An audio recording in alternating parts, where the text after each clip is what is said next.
What's up, everybody? Welcome to the rLounge. Am I the a-hole for yelling at my best friend, 18 female, when she threw away my, 18 female, anxiety medication? I, 18 female, and my lifelong best friend, Emily, 18 female, share a dorm at college. For backstory, I started having really bad panic attacks when I was 10 after my parents died. My brother, Dylan, 32 male, took me to a psychiatrist, and I was diagnosed with GAD and put on Prozac. I have taken it ever since and have occasional panic attacks, but it's been a lifesaver. Emily has stood by me through all of it, but she never liked the medication. She was raised extremely Christian, as opposed to my agnostic upbringing, and thinks I just need to repent and ask God's forgiveness. Now, I'm pretty good at just ignoring that, since I trust my therapist and doctor. However, since we've gotten to college, she's been looking at me weird and making snide remarks every morning when I take my medication. She has asked me not to take it in front of her, and I try to do it when she's in the bathroom, but she insists that she can hear the pills rattling. It has caused tension, but I never thought she would do what she did. Thursday afternoon, I was feeling restless, and I went into the city with my girlfriend, Ava, 18 female. Emily thinks we're just friends. We had a great time, but Emily kept texting and calling even when I insisted everything was okay. I'm usually okay with her being so overprotective because of an incident when I was 14, but I just wanted to be with Ava. So I told her I'd call if anything happened and turned off my phone. A couple hours later, I got back to the dorm and Emily screamed at me for having my phone off and threatened to call my brother and sister-in-law. I apologized because I didn't want her to call and worry them. She accused me of not having morals anymore, and I just didn't say anything and went to bed. Friday morning, I was getting ready and found that all my pills were missing. I asked her about it, and she said, "You don't need drugs, you need to pray." And she said she had flushed them. I lost my temper and told her that I need my medication to function properly and that she had no right to do that. I had to go all day without it and was a complete disaster. I had to step out of a chemistry lab because I felt so bad. It was about time to replace my prescription anyway, so I did that, and I'm hiding it in my backpack. However, Emily is demanding an apology for how I yelled at her, and her boyfriend agrees with her completely. Ava, Dylan, and sister-in-law and our other friends think I'm completely right and should be angrier. I don't know. We've been friends for so long. I feel like if I don't apologize, it'll all be over and the rest of freshman year will be so awkward. I know she'll hold a grudge for a while. I shouldn't have shut off my phone, but she knew where I was. She has my Snap Map location, and that I wasn't alone. I just wanted all to blow over. This whole Saturday has been tense and weird. Edit. By the way, for everyone who thinks I'm not going to report this, it's the middle of the night and I'm staying at a friend's apartment. I'm going to report it ASAP, but I'm going to take at least tonight to be around people who aren't like that. Otherwise, thank you for all the kind words. Another edit. I know this isn't the norm for Christianity. Most Christians I know would never do what she did. First judgment from Santos Dude. Not the a-hole. She isn't your friend. She is a judgmental, holier-than-thou control freak, and she has shown her true colors. You have been given plenty of red flags.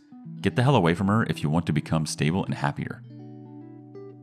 TabbyCat1874 has the next judgment. Not the a-hole. Boundaries. Get some. Enforce them. Throw this whole friend out and start over. P.S. Reporter butt. Pretty sure stealing and destroying another student's prescribed medication is a bannable offense. What's she going to do next? Do not let this go. I am on antipsychotic medicines and psychosis runs in my family. If someone destroyed my medication, I would be at risk of hallucinations and extremely suicidal behavior. I have to have my medications to live, literally. You need to look at this person as if they try to kill you because it's that serious. Update. So after my last post, I requested a room change and reported her to campus police. Emily was put on academic probation, and I moved to a new room. My roommate could not care less and is clean, so it's a win. Over Christmas break, I came out to my brother and sister-in-law, supportive, and cut contact with Emily. My brother and sister-in-law agreed to do the same. She yelled at me, but I was too done with her to care, and besides a few stares, she hasn't said a word. I've learned a lot about myself in the past few months. I found out that the friends I've had for a few months already are more supportive than she was. Ava and I even told them about our relationship, and they were actually happy, which surprised me. I'm not sure why. Honestly, I feel like I stepped out of a fog. I didn't know I could be happy and feel okay. I didn't realize how much it hurt to try and live my life to not get preached at. Thank you to all the people who left sweet words and sent messages. I probably would have just let everything go back to normal otherwise, and nobody wants that.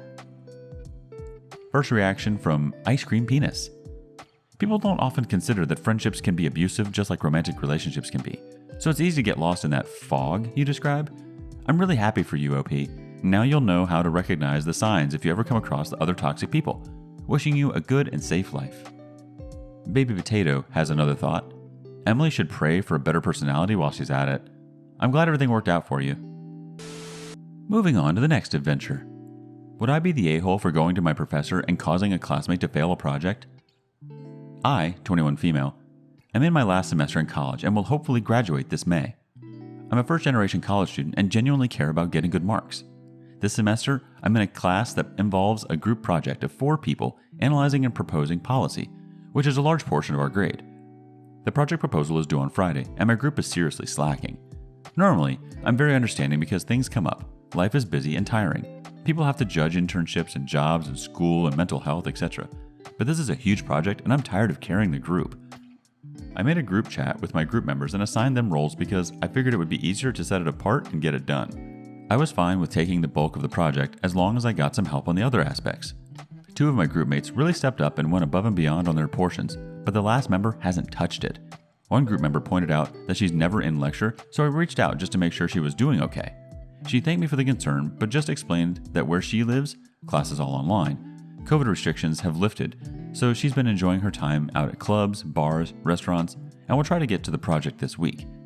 I asked her to have her portion done by yesterday so we can fine-tune it before it's turned in.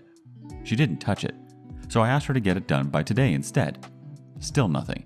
I messaged her this morning about it, and she snapped at me telling her to get off her back and that she'll get it done by tomorrow instead. I'm not entirely trusting of her that she'll get it done, and even so, that leaves 1 day to review the proposal and get it fine-tuned and finish up the conclusion, which is cutting it close for such a large portion of the grade. Evidently, another group had a similar problem, so our professor asked us to speak up if we encounter anything similar so that she can give us individual grades instead of a group grade. I have all the screenshots from our discussions and the editing history on our documents to prove she hasn't done work and why.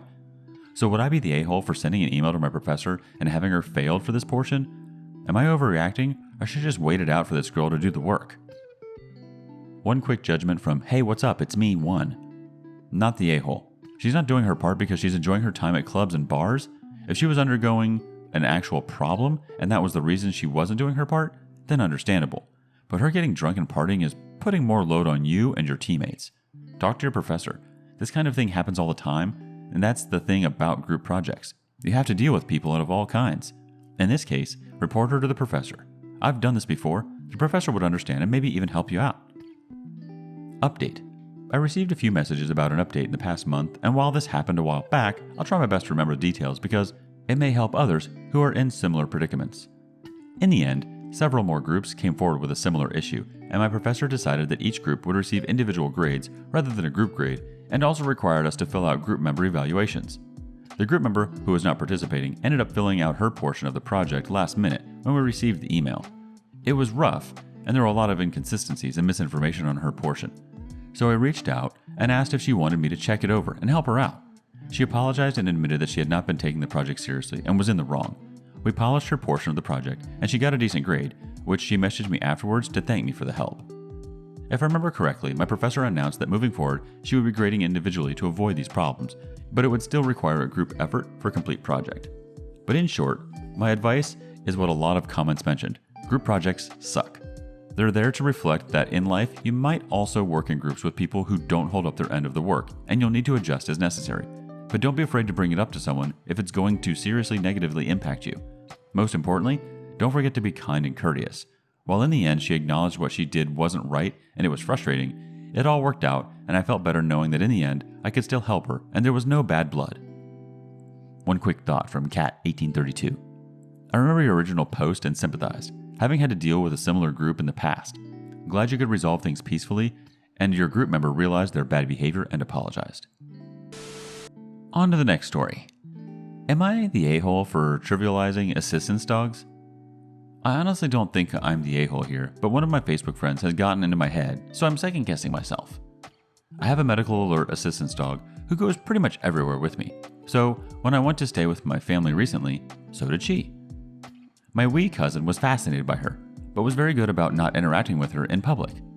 but was basically obsessed with how my girl can prevent me becoming ill by letting me know an episode is coming so I can take my meds and then lay down with me until I feel better.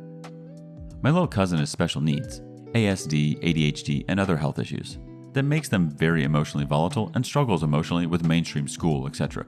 But my AD, animals in general, really help them to express their emotions before they build up to explosions level, and for self-soothing was amazing to see.